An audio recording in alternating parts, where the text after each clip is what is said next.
Oi, boa tarde. Bem-vindos à segunda edição do CNN Mercado. O Ibovespa cai aos 116 mil pontos, enquanto os investidores repercutem um cenário externo favorável e as movimentações em Brasília. O dólar agora sobe a R$ 4,93 e a grande expectativa de hoje é a apresentação do projeto de lei orçamentária de 2024. A ministra do Planejamento, Simone Tebet, disse que o governo projeta 129 bilhões de reais a mais em despesas públicas para o ano que vem. A gente lembra que, sem corte de despesas, as receitas dependem muito do aumento de arrecadação para fechar na meta de déficit zero no ano que vem. Segundo Tebet, vai ser necessário um aumento de 168 bilhões de reais em arrecadação, incluindo aí receitas ainda não aprovadas. No entanto, a divulgação do segundo maior rombo para o mês de julho nas contas do governo não deixou boas expectativas. O déficit registrado foi de 35,9 bilhões, quase 36 bilhões de reais, e boa parte aí do mercado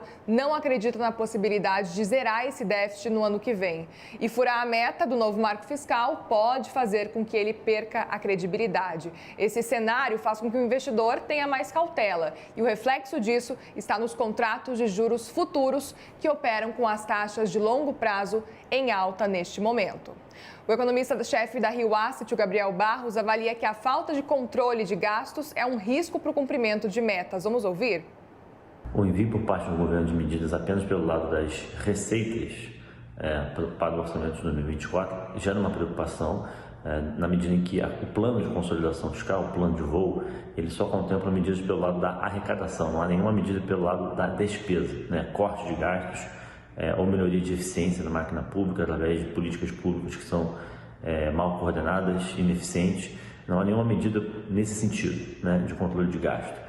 Todo o ajuste fiscal, todo o plano de voo é baseado em medidas pelo lado da arrecadação, que é um risco, existe um risco bastante grande de frustração dessas medidas, e o ideal, o que a literatura internacional aplicada, empírica, mostra é que planos de consolidação fiscal tendem a ser mais bem-sucedidos na medida em que conciliam medidas também pelo lado do gasto. Nesse sentido, o orçamento de 24 veio com uma peça faltante, não há medidas pelo lado da despesa que a gente gostaria de ver. E o presidente Lula sancionou hoje o marco fiscal depois da aprovação no Congresso. Notícia que é destaque no nosso site da CNN, Lula vetou 2 trechos da nova regra. Um deles trata aí de uma restrição de investimentos do governo federal, caso o executivo precise limitar empenhos e pagamentos para atingir aí o mínimo da meta de resultado primário. Na lei aprovada pelo Congresso, a gente lembra, se esse objetivo não fosse alcançado, os custos com investimentos também poderiam ser reduzidos. Outro trecho vetado é o que proibia o orçamento de excluir despesas da meta anual para as contas públicas, o resultado primário. Segundo o veto, a possibilidade de excluir gastos da meta é uma medida excepcional e, por isso, deve ter autorização na lei. O CNN Mercado volta às 5 para 6 da tarde com atualizações de hoje e você fica agora com um grande debate com a Luciana Barreto. Boa tarde.